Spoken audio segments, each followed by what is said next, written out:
Hello and welcome to Kim's Cozy Corner. Now I'm bored and I want to grow something, so I decided to grow a few more potatoes indoors.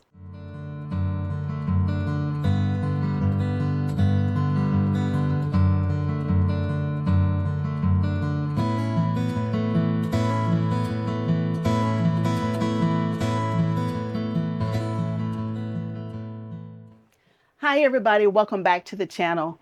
I'm on vacation, I want to grow something, and so I decided to grow a few more potatoes indoors. I'm going to grow them in this teeny little container right here. I'm going to put this underneath, and I am growing a mid-season potato. So I am growing, yep, it's right here. Don't remember the name, but it's right here. I'm going to pull it up for you. Desiree, that's what it is. Desiree. It is a mid-season red potato. It has a little bit of a yellowish flesh, if I remember correctly. All of them are starting to come up. I have been processing quite a few of them. We've been eating quite a few of them. So I figured I'll take a few of these and we will start another planting. Now I'm probably going to need to take this outside in the spring when it warms up a little bit to finish it off.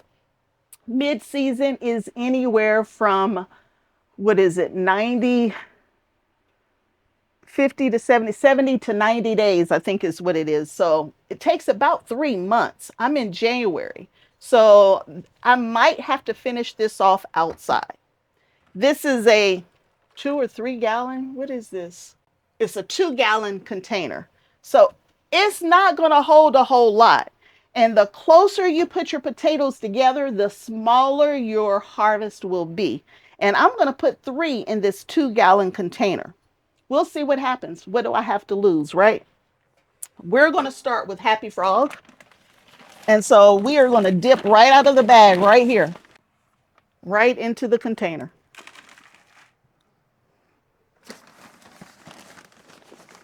Hasn't been sterilized or anything like that. So I've filled my container, can't even see it, about halfway up. Just under halfway, a third is what I was going for. I'm going to add my fertilizer, protect my potatoes.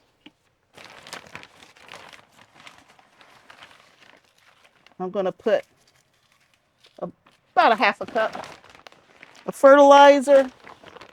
Next, we're going to put in some bone meal, and I know my bone meal is upside down, but for all of my root crops, I like to put in some bone meal. Your general fertilizer is going to be good for all around, nutrition. Your bone meal is for your roots. N, P, and K are the big groups of nutrition when you're thinking about fertilizer. N, nitrogen, is for leaves. It's the things that's happening above ground. So your green leafy growth is what the N is for. P is for down below. That's your root growth. And K is for everything above ground, below ground, and all around. That's how you think about it. Above, below, and all around. N, P, and K. Since I'm growing a root crop, bone meal is going to help with below ground.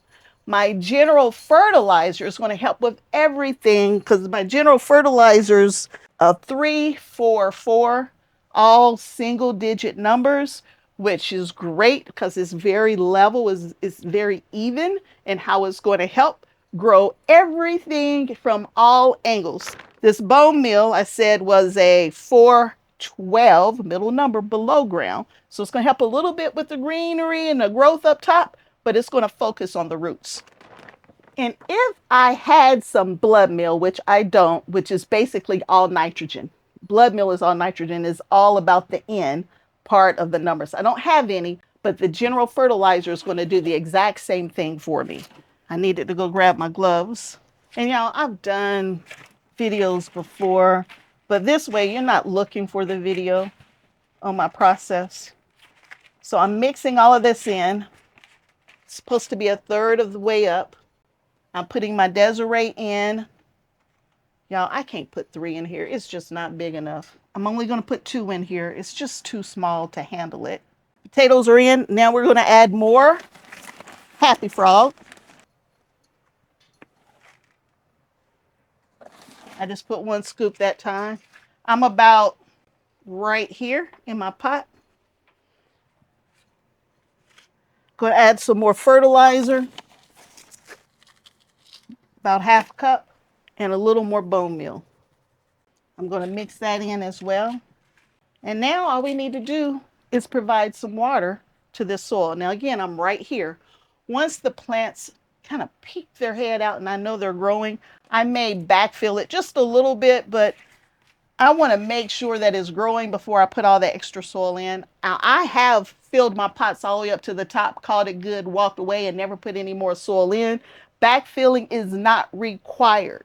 It's not required. But if you want to first make sure your stuff's doing what you wanted it to do, you can leave it a little space just to make sure that they're coming up and then put them in before it gets too tall. People have done different studies and stuff out there saying backfilling helping or healing up your potatoes help. If you want to do it, you can do it. I'm just not doing it. And the only reason I'm not filling it all the way up, I just want to make sure that they're going to germinate. I'm adding my water. Potatoes need good, even watering. That's an important piece when it comes to growing potatoes. Now, I'm indoors, and that's always a struggle for me when I'm indoors, because if I'm traveling and I'm not home, I might miss some of the watering, and my indoor grow space is very warm. It's in there. I'm going to let this settle just a little bit. I'm going to add a little bit more water, and then we're going to set it in the grow tent and see if it takes off. Being that this container is so small and the type of potatoes I'm growing, they might end up being 1.5 feet tall at the end of the day. But I think we got a couple of months before I have to worry about it. So I'm not going to worry about supporting my potato plants. I always support my potato plants. Most people don't, but I do, because I want to make sure when they flop over, they're flopping over because they really are done producing and they're dying back, and not because it was lack of me watering or some kind of disease has taken it out. I got a little bit of water coming out the bottom, so I think that's good. The tray that I have it in, it's about, I don't know, 2 inches, 1.5 inches tall. So if I overwater, it will catch some of that water for me. And then also, if your water is wicking away, it will come in the bottom, right? But then eventually it will absorb from the bottom back up into the pot. Now, I do usually water my potatoes from the top. I don't bottom water my potatoes. Whether I'm outside in a grow bag, plastic pot, whatever, my potatoes, I'm usually watering from the top. All of my young seedlings, I water from the bottom. And I usually don't put any more fertilizer in my potatoes either. I give them a good, healthy start, and then that's it. But if I'm watering with a liquid fertilizer and I got some extra, I'll give it a little bit, but it's not part of my process when it comes to my potatoes. So these potatoes, y'all, are ready to go. Let's find it a home in the grow tent.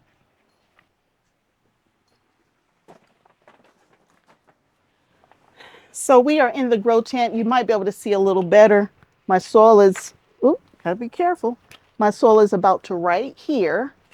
And once I know that the potatoes have started coming up, we'll add just a little bit of more soil. But it's not about healing them up. It's just about making sure it's going to grow. So we're just going to stick it back here out the way until we see what it's going to do. And again, we may have to finish this outside. But that's it. The quick potato starts.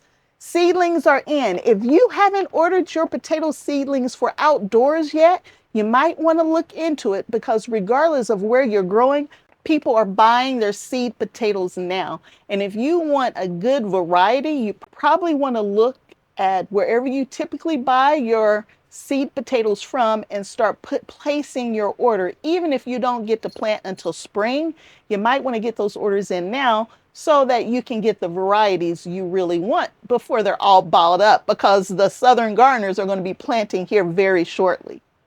So quick potato harvest, a little potato information, and that's it for today.